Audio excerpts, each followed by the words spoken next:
Kahit noon pa man, marami nang gustong makipaghiwalay sa kanilang asawa. Sapagkat noon pa man, gusto nang sirain ng demonyo ang bawat pag-asama ng mag-asawa, ang bawat pamilya. Natatandaan po ninyo, ito ang isa sa mga unang epekto nang pumasok ang pagkakasala sa buhay ng tao kay Eva at kay Adan. Ora mismo, nagsisihan silang dalawa at nakaranas na ng iba't ibang mga problema. Nung una pa lang, target na ng demonyo na paghiwalayin yung dalawa. At diba, kamuntik nang maging biktima rin ng diborsyo si Kristo. Naisip ni Jose, nahiwalayan si Maria, hindi lang pumayag ang Diyos. So noon pa man, gusto nang sirain ng demonyo ang bawat pamilya. Sapagkat noon pa man, gusto nang sirain ng demonyo ang mga magagandang plano ng Diyos para sa tao. Kayong mga magulang, hindi ba ang isa sa pupwedeng makasakit ng kalooban niyo kapag hindi natupad ang plano niyo para sa mga anak niyo? Plano niyong makapagtapos ng pag-aaral, hindi nagtapos, nagloko pa, masakit yon para sa inyo. Plano niyo na magkaroon ng magandang kinabukasan, lumaking matino, hindi lumaking matino, sinira ang buhay niya, masakit yon para sa inyo. Plano niyo sana na makatagpo ng mabuting asawa at maging maganda kahit paano ang buhay. Hindi nagkatotoo yon. Kabaligtaran pa ang nangyari sa anak ninyo. Di ba masakit yon? Kayo pang mga magulang na gagawin niyo ang lahat para matupad lamang ang magandang plano niyo para sa inyong mga anak. Kaya lang hindi niyo kontrolado ang lahat. So bakit ko sinasabi yan? Tayong lahat ay mga anak ng Diyos. Tayong lahat ay pinagbabalakan ng Diyos ng mga mabubuting bagay sa buhay na ito. Gusto ng Diyos na matupad yan. At marami, kundi man lahat, sa mga magandang plano na yan, magsisimula sa maayos na pamilya yan. Hindi natin kinakailangan enumerate. Isip kayo ng mga magagandang bagay, pangyayari, alaala sa buhay niyo. May connection dyan ang isang maayos na pamilya na naranasan ninyo. Hindi natin kinakailangan isa-isin yung mga pangit na karanasan natin, yung mga struggles natin sa buhay. In one way or another, may kinalaman dyan ang pangit na karanasan natin sa pamilya natin. Nagsisimula ang mga magagandang plano ng Diyos, ang katuparan nito, maging ang pagkawasak nito kahit ayaw ng Diyos sa bawat pamilya ng tao. Kaya, naisip siguro ng demonyo, hindi kita kayang talunin, sasaktan na lang kita. Sisirain ko ang mga magagandang plano pa para sa mga anak. Sisirain ko ang bawat pamilya ng tao. Naalala ko dati, mayroon akong nakilalang biyudo, kamamatay lang ng misis niya. Nako, hindi ko makakalimutan yung usapang ito. Umiyak siya. Naiyak siya nang i-recall niya yung mga pinagdaanan nilang mag-asawa. Father, college pa lang kami. Magkasama na kami. First and last girlfriend ko yan. Ako rin naman. First and last boyfriend niya. Very close kami talagang dalawa. Father, lahat na pagdaanan namin. Nung naikasal na kami, napapalayas kami sa apartment, wala na kaming pambayad. Pero through thick and thin, nagsama kami niyan. Naging faithful ako sa Kanya. I can look straight into your eyes, Father, na hindi ako kailanman nagtaksil sa Kanya. Pareho naming binuo ang aming mga pangarap, pareho kaming nagsikap, lagi kaming nagdarasal, lagi kaming nagsisimbang sabay at magkasama. Kahit na malayo ako, Father, tatawag yan. Kapag time na namin para magdasal, sabay pa rin kami magdarasal kahit malayo kami sa isa't isa. Sineselebrate namin ang mga magandang moments together. Gayon din, pinagsasaluhan namin yung mga mapapait na karanasan namin. At ganun pala, Father, nung minsan na-promote siya sa trabaho, ako pa ang mas masaya kaysa sa kanya. At nung na-diagnose na may cancer ako, mas malungkot po siya. Mas iyak siya ng iyak. Mas very down siya. Nakalulungkot lang, Father, sapagkat nauna siya. Pero alam mo, Father, okay na rin. At dito na ako naiyak. Okay na rin na siyang nauna at akong natira. Kasi, Father, ayoko naman na maranasan niya yung naranasan ko. Na nakita ko siya na nag-aagaw buhay. Na ako ang nagdala sa kanya sa ospital. Na namatay siya sa aking mga braso. Na ako ang nag-asikaso ng libing niya. Na ako ngayon ang araw-araw na pumupunta sa sementeryo. Na ako ngayon ang nangungulila sa kanya. Father, napakahing palang mamatayan. Asawa. At ayaw ko yun na maranasan niya. So buti na lang siya ang nauna. Ay, Alam po ninyo, nang marinig ko yun, naiyak na rin ako. At naisip ko, sana pala nag-asawa din ako. Yung ganda ng pag-aasawa. Yung ganda ng pag-aasawa. At hindi naman nakapagtataka sapagkat ang sabi sa ating unang pagbasa na inulit pa ni Kristo sa mabuting balita, iiwan ng lalaki, pati na rin ng babae, ang kanyang ama at ina para sumama sa kanyang asawa. Sige nga, bago kayo maging mag-asawa, sa mga hindi pa nag-aasawa, bago ka ikasal, sino yung taong pinaka nagmamahal sa'yo? Yung proven mo na kahit anong mangyari nandyan para sa'yo. Di ba mga magulang mo? Yun ang napakahalagang blessing sa buhay mo. So bakit sa inyo pang iiwan ng Diyos yung napakahalagang blessing na yon kung wala siyang magandang mga blessings din na ibibigay kung magwo-work lang talaga sa tulong ng Diyos at sa cooperation ng isa't isa ang inyong pagiging mag-asawa. So much so na kahit mawala na yung napakagandang blessings ng dating pamilya, mawala na yung nanay at tatay ninyo na lubhang nagmamahal sa inyo, makikere ninyo eh. Kasi may asawa na kayo na nagmamahal sa inyo. At yun na naman din ang peg ng magulang. Yun ang ikasisiya ng magulang sa takip silim ng kanyang buhay. Yung maisip niya, may mag-aalaga sa anak ko na po pwedeng higit pa sa naging pagmamahal. Ang biyaya ng Diyos, tandaan ninyo, hindi pa bawas pa dagdag, hindi pa konti parami, hindi pa nipis pa kapal, hindi pa baba pataas. Kaya nga ang description ng Panginoon patungkol sa kalangitan, no eye has seen, no ear has heard, no mind has ever imagined what God has prepared for those who love Him. So kung pinaiiwan ng Diyos sa inyong mga ikinasal o ikakasal, yung napakahalagang blessing sa buhay ninyo, yung nanay at tatay ninyo, I'm sure may mga mas mahalagang blessings na naghihintay sa inyo kung mag-work lang talaga yung pag-asama ninyo. Yes, may mga nakipaghiwalay na po pwedeng sabihin mo ngayon, maganda, masaya ang iyong buhay. Pero siguro, I can look straight into your eyes and tell you, Ma'am, Sir, iba rin yung saya sana kung nag-work ang inyong pagsasama.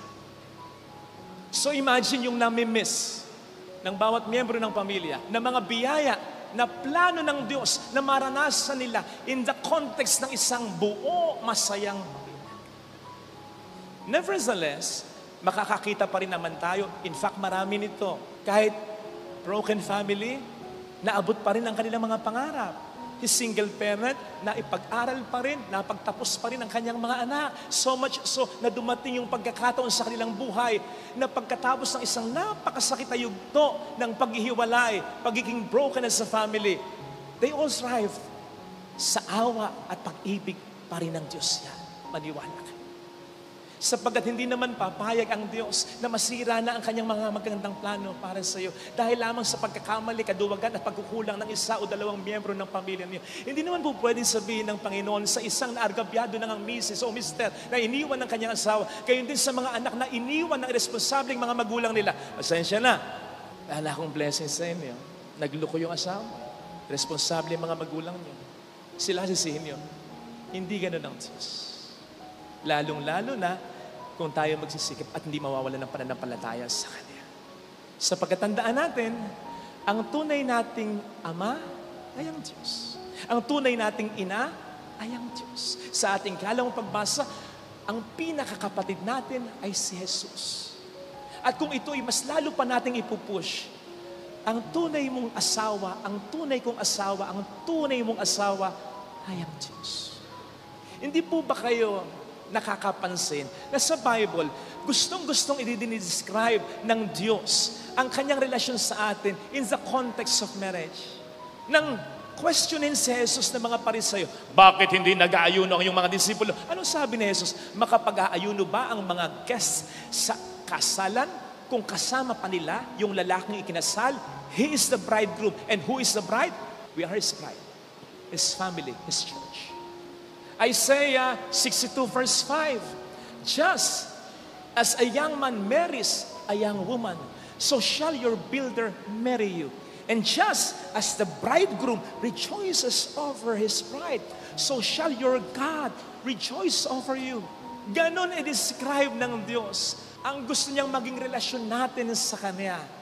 Katulad ng pagkasama at pagmamahalan ng mag-asawang isa talaga. Yung bang nandung yung saya, nandun yung security sapagkat tapat siya, nandun yung hindi mo kayang mabuhay nang wala siya. Kasi ganun din siya. Namatay siya sapagkat nawala ka, nawala ako dahil sa ating pagkakasala.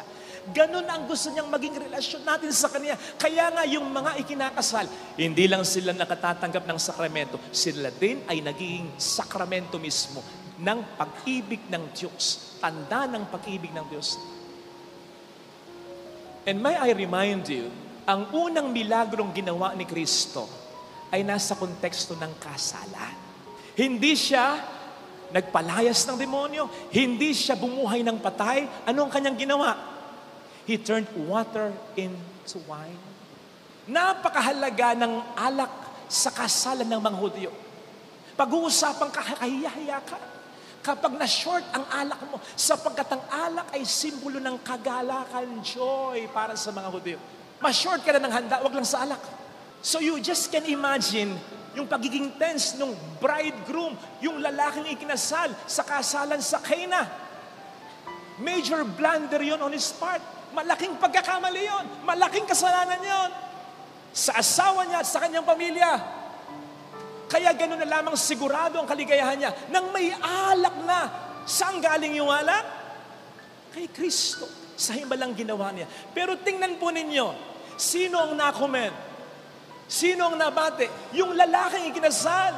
Kaya ang sabi ng mga panauhin, ang sarap ng alak Bakit ngayon mo lang sinerve? Kasi para sa kanila, yung masarap na alak, unang sineserve. Yung mga latak, pang-last na. Kung bakit mas masarap yung alak sa huling natikman, sapagkat yun ay galing sa milagrong ginawa ni Jesus sa kasalan. Pero hindi na-comment si Jesus dyan. Yun ang dapat nating makita. Yung malalim nitong kahulugan. Lalo pa't sasabihin din ng prophecy ni Prophet Isaiah, pagdating ng Mesiyas, maraming alak. Nag-uumapaw ang kagalakan.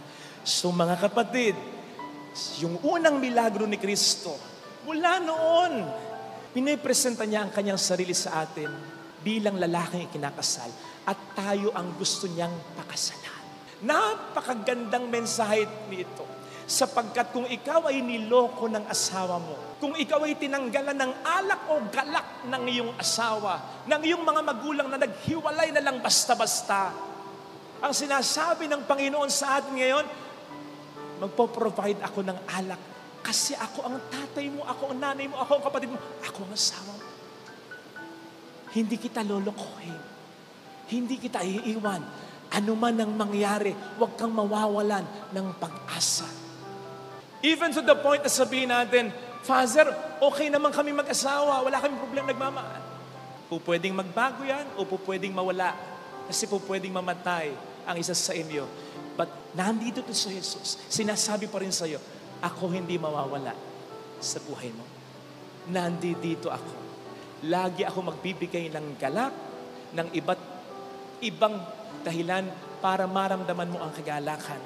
Yung nawala sa buhay mo, isang paraan lang yun. Marami kong paraan para mabigyan kita ng kagalakan. Kaya lang, ako ang una mong pakasalan sa buhay mo. Ako ang una mong pahalagahan sa buhay mo. Ako ang una mong pagtiwalaan sa buhay mo.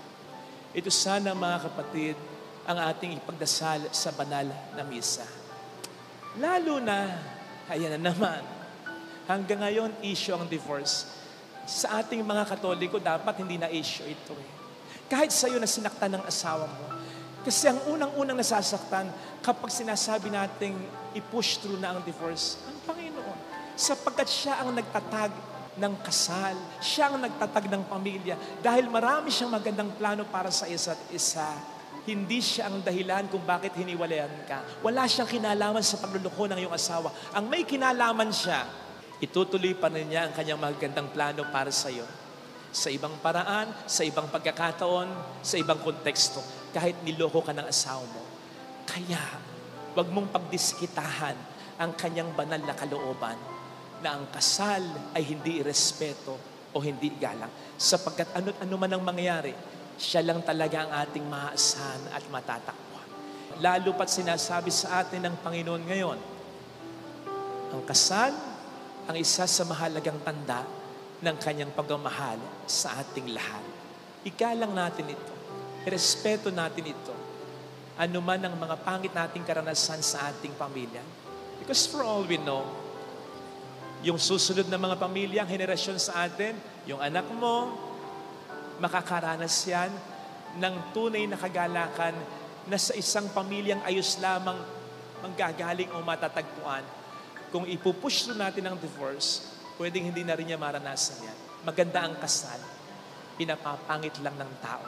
Huwag nating hayaan ang demonyo na gawin ito.